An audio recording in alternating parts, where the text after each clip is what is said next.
morning. It is a beautiful sunny day here in the mountains above the French Riviera, and I am in a very special place, the McLaren Artura Spider. It is McLaren's first ever hybrid convertible supercar. You know, this is P1 tech, kind of the trickle down here. Now, one really cool thing about this car is that this is not just the Artura you know with the roof taken off. Since this car debuted in 2022, they have been constantly working on it and developing it, and there are so many upgrades in the new Artura Spider, which will also be rolled out for the Artura Coupe, both for the 2025 model year. So if that's a little complicated, basically all the updates I'm saying, minus the roof parts, you can also apply them to Artura Coupe for the 2025 model year and onwards. But basically, there's a lot more here than just the roof. As we know, we have a gas engine and we have an electric motor. There's a lot to talk about from my notes. If you just want to skip ahead to the part where we drive this 600 horsepower beast, well, go ahead. But if you want to get nerdy with the notes, hang with me for a sec. I think it'll be interesting. So there's a lot to talk about with the powertrain. Like the original Artura, it is still a V6 twin turbo hybrid. Two-wheel drive, that part hasn't changed. Still connect to it 8-speed automatic. There are some slight revisions to the numbers. The engine makes the same power as it used to. It's a 3-liter twin-turbo V6. It makes 596 horsepower and 431 pound-feet of torque.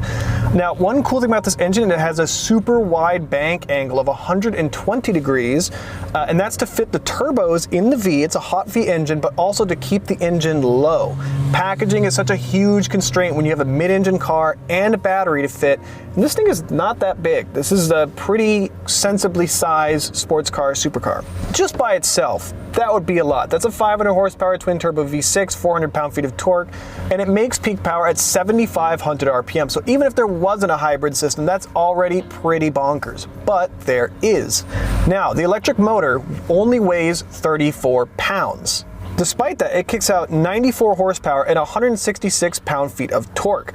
To power that motor, we have a 7.4 kilowatt-hour battery, and basically the weight of all the electric components rolled together is 287 pounds, of which 194 is the battery. And there are actually like insane dedications to weight savings in this car, despite the fact it's a hybrid convertible. Like, for example, manual seats. They have power up and down action here. I go up and down with the seat, but that part is manual to save weight, which I think is cool. Now, the combined system output of the engine working in concert with the electric isn't as simple as adding the two together. McLaren says they can't actually do that because they're looking for longevity in the package, and they also actually have tuned it for a crescendo effect in the powertrain. So it doesn't just dump electric power from 2,000 RPM. They meter it out so that it gets this rising natural power curve all the way to that 8,500 RPM red line, which feels amazing. So that's pretty cool. Basically, combined output is 690 horsepower and 531 pound-feet of torque. This is super, super cool. Now, McLaren has been very weight conscious on this vehicle, and the weight comes to 1,560 kilograms, which is 3,432 pounds. This is pretty good for a hybrid. I mean, comparatively, this is like only 200 pounds heavier than a Lotus Emira, which is a V6 non-hybrid hardtop. So that's pretty impressive considering the package that we're dealing with here. Now, of course, we still have billionaire doors. They go up. Everybody wants that. And the bodywork of this car is actually pretty cool because it's all functional. You might have noticed there's fender louvers on the front fenders. That's to alleviate air pressure from the front fender wells. But everything is basically designed to scoop air to the back of the car, to the cooling radiators for all the electric systems and for the gasoline engine. Airflow in this car is so paramount. In fact, those glass flying rear buttresses also have an aerodynamic purpose. They route air into the car's HVAC and cooling systems, and they provide better rear visibility when you're shoulder checking. So even though it looks like styling, it's actually function, which is pretty cool. Now let's talk about this opening and folding top. The top opens and closes in 11 seconds. You can time it, and you can do this at speeds up to 50 kilometers an hour or 31 miles per hour. It'll do it either way. And if you're wondering, the Spider is 136 pounds heavier than the Coupe. Now I've taken the roof off, I need my shades. So you only have a 136 pound weight penalty for taking the top off, which is cool because they actually designed this car to be a Spider from the get-go. They didn't have to reinforce anything, they didn't have to gusset anything. It was always intended to have a Spider variant, and there's no meaningful loss in rigidity here, which is so cool, and that is what you can do with a carbon fiber tub, which they now make in-house. They have also optimized things like the stereo for open top experience, like they have the center speaker now, and the speakers here on these little horns behind me, all to make the sound kind of work better in an open cabin. Performance, as you can imagine, with 600 horsepower and only 3,400 pounds to move around, is hot. This thing will go 0 to 60 in 3 seconds flat, which is identical to the coupe. Interestingly, even though that the Spider is heavier, they're basically both traction limited up to 60 miles an hour, up to 200 kilometers an hour, 120 miles an hour-ish. There's a slight difference. I believe it's 0.6 of a second. They start to fit off a little bit, but like really, you're not gonna notice the difference with your butt between the Spider and the coupe in terms of performance. Just buy whichever one you find more pleasing. And about that, price. This thing is expensive. Now the MSRP is a pretty reasonable $330,000. I said reasonable, but that's a lot of money. But in Canada, with our luxury tax and with some options you're gonna put on this thing, that number pretty easily goes to around $400,000. So this is a pricey car. That said, it's playing in the same sphere as like Ferrari Portofino, Turbo S Cab.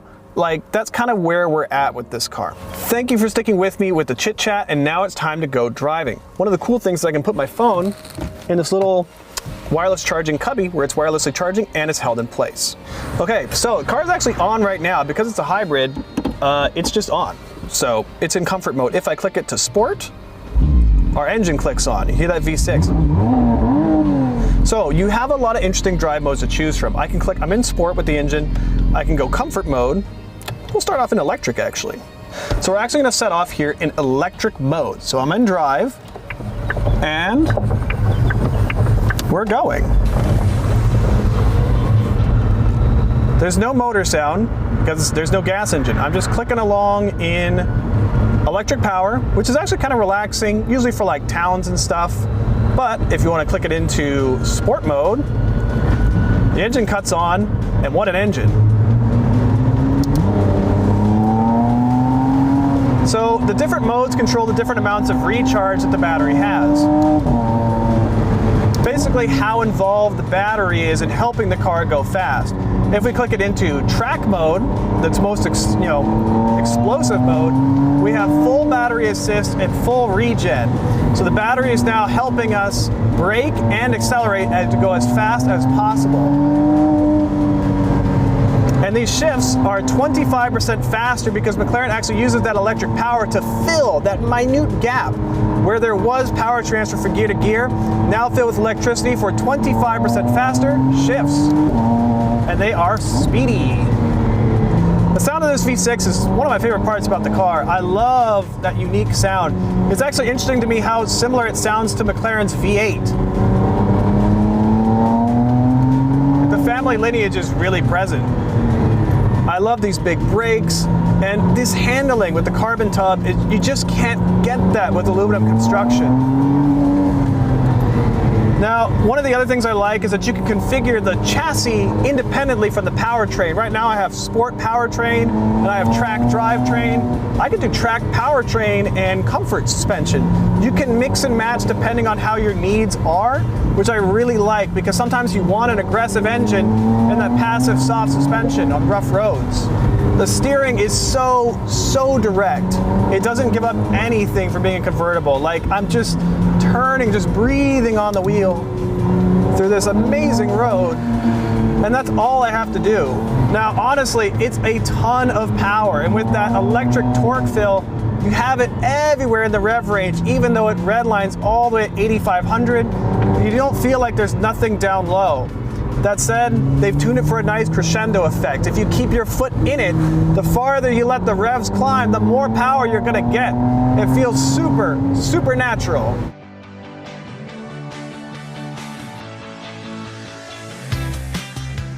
A lot of engineering has also gone into the top to make sure that the buffeting is minimal. As you can hear, there's not a lot of wind noise in here. It's quite calm. With the top down, you can hear that engine even better. I love it. McLaren could have taken the easy way out and just chopped the roof off of the Artura, But they spent this time redeveloping almost the entire car. There are bodywork changes, electrical changes.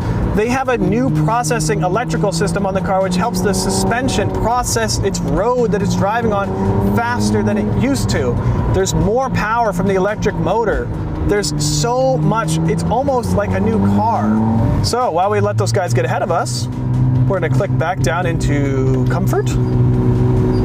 Now comfort is like hybrid mode. Sometimes the engine's on, sometimes it's off. It'll do what it needs to best suit your driving needs. And then you can also click it into electric. And now we're just coasting down this hill, building regen and electric.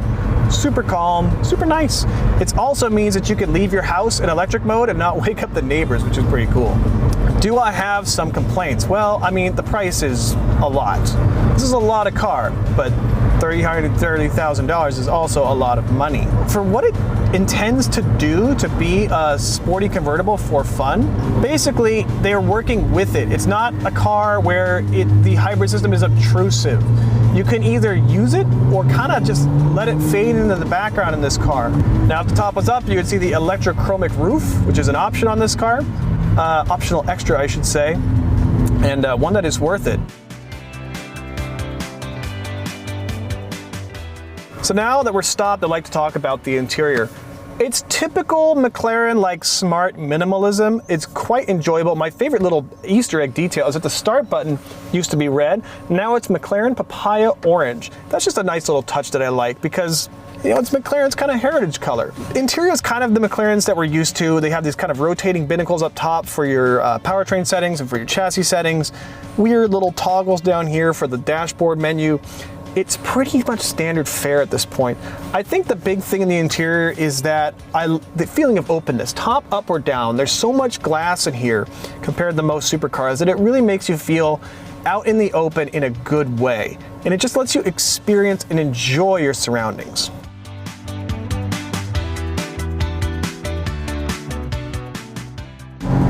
It's just to me so cool that this hypercar hybrid tech is trickling down into the, well, I would say the sub-$1 million range.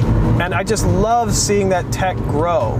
Now, maybe it's a pro, maybe it's a con for you, but you can hear the electric systems kind of working in this car all the time. You do hear them. You can hear when you turn the wheel, you can hear some kind of gear whine. It is present. So if that's a detractor, you're not gonna like that, but I kind of like that it feels and sounds mechanical. I get to hear the gears kind of meshing, and even in electric mode, it's fun to drive. I mean, you don't have a lot of power. I think it's like 100 horsepower, but it's its own type of fun. I also like these sport bucket seats. They're one piece, but they're actually not that constrictive. They're a nice balance of support, holding you in, and also not being, you know, too painful to sit in. They're a nice balance of support and comfort, I would say.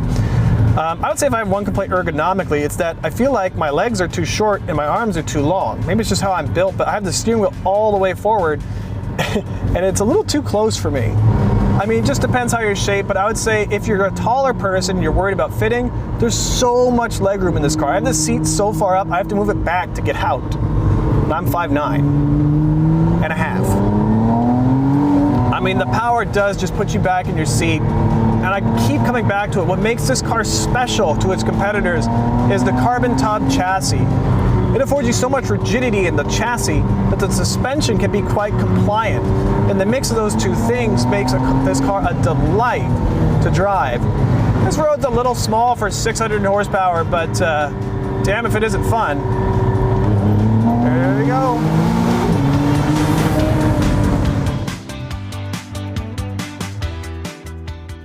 All right, so I will give it a verdict now. So I think my take with the McLaren Artura Spider is that they've taken an interesting package and made it even better. I like how they've integrated the hybrid system and they've given you control of how you would like to experience it. Like I said, you can drive it like a fuel economy hybrid, you can drive it as an electric car, you can drive it like an energy recovery system on an F1 car. You get to choose. And I think I'm enjoying manufacturers playing around with the possibilities of electrification. I don't miss a V8 back there. That V6 is super fun to drive. I don't feel like anything's been taken away. and it doesn't feel heavier on the roads if you've driven other McLarens. So I really do enjoy this car. Now, whether or not you want a hybrid supercar, well, that's a matter of personal preference, but I think you should at least consider it if you are very lucky and are shopping in the segment. For Driving.ca, I'm Clayton Seams, and for more supercar reviews and news, don't forget to check out our website where you'll also find my full written review on this car.